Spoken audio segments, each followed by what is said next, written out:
সুন্দরের দিক দিয়ে ফেরেশতা মানুষের চেয়ে সুন্দর না।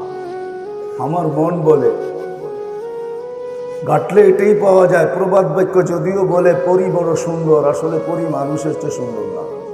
দেখেন তো না, একটা প্রবাদ বাক্য চলে গেছে, এই জন্যই চলতে শুরু করছে, সবাই এটাই বলতে থাকে, পরী মানুষের চেয়ে সুন্দর না, মানুষই সুন্দর।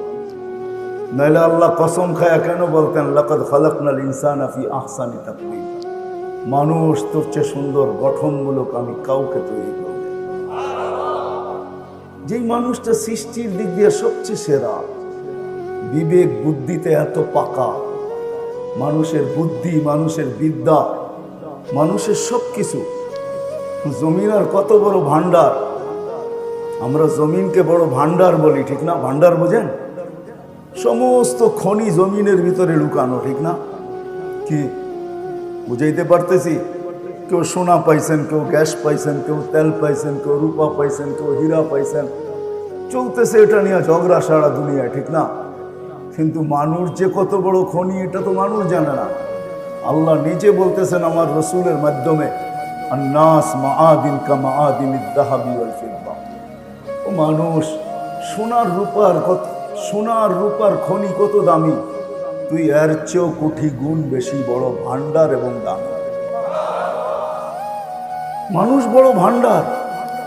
কিন্তু আফসোসের বিষয়, প্রশ্নের জায়গায় আপনাদেরকে নিয়ে যেতে চাইতেছি, আফসোসের বিষয়, পরিতাপের বিষয়, যে সৃষ্টির ভিতরে এত বড়, চতুর্দিক থেকে যে সৃষ্টির ভিতরে সর্বদিকে শ্রেষ্ঠ, এমন বিবেক দিলেন, বুদ্ধি দিলেন, বিদ্যা দিলেন, যেই কথায় বিশ্বাস করে, যার চোখে দেখা অভিজ্ঞতা, যেইখানে যে আসে সে থাকতে পারে না। কেননা এখানে আসার সিরিয়াল আছে, যাওয়ার কোনো সিরিয়াল নেই। হ্যাঁ, বাবা আগে আসবে এটাই সত্য, ছেলে আগে আসবে পরে আসবে এটাই সত্য, কিন্তু যাওয়ার ব্যাপারে কোনো সিরিয়াল নাই। কখনো ছেলে বাপকে কবরে রাখে, কখনো বাপ নিজের চোখের পানি দিয়ে সন্তানকে কবরে রাখে। যাওয়ার কোনো সিরিয়াল নেই। এতগুলা কথা যদি বুঝে আসে তো পরেরটা বুঝে আসবে, ওই মানুষটার বাবা উচিত। কিন্তু আমার মনে হয় না, বিশ্বাস হয় না যে এখানে একজনও পাওয়া যাবে, বা কয়জন পাওয়া যাবে যে আওয়াজ যত দূর যায়, অন্তরালে যারা শুনতেছে এদের ভিতর থেকেও পাওয়া যাবে না যে আমি তো যেই কোনো মুহূর্তে চলে যাব। 2 মিনিট কখনো বসা নির্জনে ভাবছি যে আমি তো চলে যাব, যিনি আমাকে নিয়ে আসছেন ওনার কাছেই যাব। কেননা সত্য এটাই, মানুষ মারা যাওয়ার পরে যখন আমরা পড়ি, খবর শুনতে দেরি, পড়তে দেরি করি না, ইন্না লিল্লাহি ওয়া ইন্না ইলাইহি।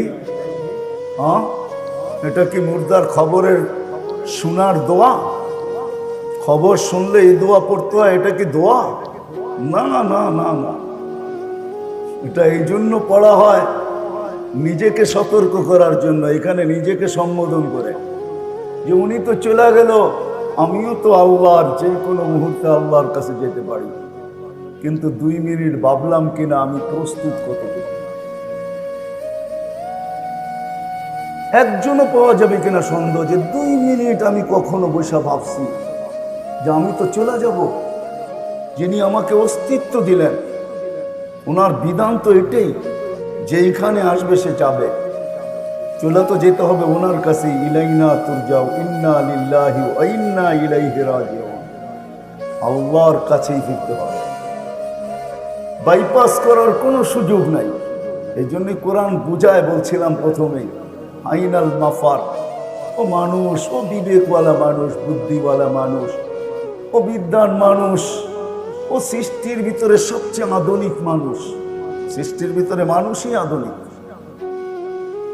তুমি কি কখনো ভাবছো ওয়া ইলাইহি তুরজাউন, ইন্না লিল্লাহি ওয়া ইন্না ইলাইহি রাজিউন, তুমি আল্লাহর কাছে ফিরবে, প্রস্তুত কতটুকু?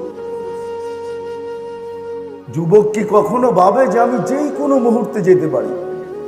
গত 2 দিন আগে এই ফ্লাইওভারে রাত্র 3টার সময় 3টা ছেলে মারা গেছে, ঠিক না? খিলগাঁও ফ্লাইওভারে গতকালকে না, এর আগের রাত্রে, পরশু দিন রাত্রে 3টা ছেলে মারা গেছে। আবুল হোটেল থেকে খায়া আসতেছিল 3 বন্ধু একসাথে, ঠিক না? কি তার কি জানা ছিল যে মালাকুল মউত আমার জন্য ফ্লাইওভারে অপেক্ষা করতেছে? পায়ে হাত রেখে আমি বাবাইতে চাইতেছি আপনাদের। 1 মিনিট 2 মিনিট তো আজ পর্যন্ত ভাবলাম না নির্জনে বসা যে আমাকে তো চলে যেতে হবে, যিনি আমাকে অস্তিত্ব দিয়েছেন ওনার কাছে যেতে হবে, কিন্তু আমি কতটুকু প্রস্তুত? যাইতে তো হবে ওনার কাছে, বাইপাসের কোনো সুযোগ নেই। কতটুকু প্রস্তুত? দ্বিতীয় কথা, উনি আমার কাছ থেকে চায় কি? সারাদিনই তো সবকিছু দিতে থাকেন, এক ফোঁটা পানির থেকেই তো আমাদের অস্তিত্ব, তাই না?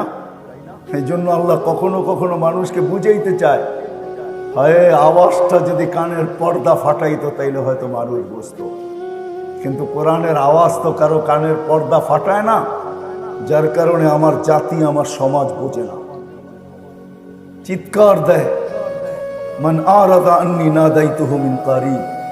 যখন মানুষ আল্লাহর থেকে বিমুখ হয়ে যায়, সবকিছু পাওয়ার পরে যখন আল্লাহ ভুলা যায়, আর এটাই মানুষের স্বভাব, ইদা মাসাহুল খায়রু মানুয়া, মানুষ যখন সবকিছু পাওয়া যায় তো আল্লাহর থেকে দূরে সরে যায়।